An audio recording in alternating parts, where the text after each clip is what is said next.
नमस्कार,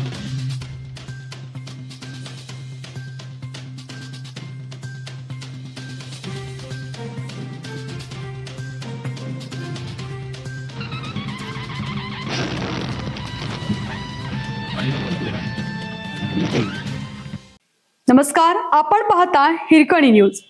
हिरकणी न्यूज प्रत्येक क्षण ताज्या घडामोडी आणि महत्त्वाच्या प्रत्येक बातमीसाठी नेहमी तत्पर. काळजाचा थरकाप उडवणारा व्हिडिओ. स्विमिंग पूलमध्ये उंचावरून मारली उडी, डोकं तळाशी जोरात आपटलं. 25 वर्षीय युवकाचा दुर्दैवी अंत. वायरी तालुका मालवण येथील एका रिसॉर्टमधील जलतरण तलावात उंचावरून उडी मारताना सांगली जिल्ह्यातील एका 25 वर्षीय युवकाचा दुर्दैवी मृत्यू झाला. जलतरण तलावाच्या कमी खोलीच्या भागात उडी घेतल्याने त्याच्या डोक्याला गंभीर दुखापत झाली आणि उपचारापूर्वीच त्याचा मृत्यू झाला.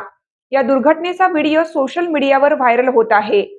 मृत युवकाचं नाव श्रेनिक मिलिंद टाकळे, वय 25, राहणार ईश्वरपूर, तालुका वाळवा, जिल्हा सांगली, मूळ राहणार कसबा सांगाव, तालुका कागल, जिल्हा कोल्हापूर असं आहे. मिळालेल्या माहितीनुसार सांगली जिल्ह्यातील 10 मित्रांचा गट शनिवारी पर्यटनासाठी मालवण येथे आला होता.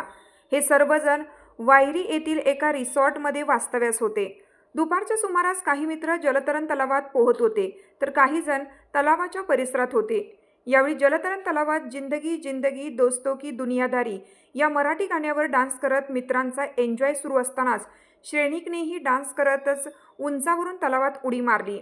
मात्र ही उडी थेट तलावाच्या कमी खोलीच्या भागात गेल्याने त्याचे डोके तळाशी जोरात आपटले. या धडकेत त्याच्या डोक्याला गंभीर दुखापत झाली.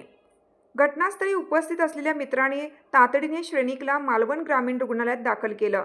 मात्र वैद्यकीय अधिकाऱ्यांनी तपासणीनंतर उपचारापूर्वीच त्याचा मृत्यू झाल्याचे घोषित केले. प्राथमिक माहितीनुसार संबंधित जलतरण तलावातील सुमारे 4 फूट खोलीच्या भागात लहान मुलांसाठी व्यवस्था करण्यात आली होती. श्रेणिकने अंदाजे 8 ते 10 फूट उंचीवरून उडी घेतल्याने त्याचे डोके थेट तलावाच्या तळाशी आदळल्याचे सांगितले जात आहे. घटनेची माहिती मिळताच श्रेणिकचे वडील व अन्य नातेवाईक रात्री मालवण येथे दाखल झाले. पोलिसांनी घटनास्थळी पंचनामा करून आकस्मिक मृत्यूची नोंद केली असून पुढील तपास सुरू आहे. दरम्यान या दुर्घटनेचा व्हिडिओ सोशल मीडियावर मोठ्या प्रमाणात व्हायरल होत असून जलतरण तलावात उडी मारताना योग्य सुरक्षिततेचे नियम पाळण्याची गरज या घटनेमुळे पुन्हा अधोरेखित झाली आहे. घरात त्याचा विवाह करण्याची ही चर्चा सुरू होती.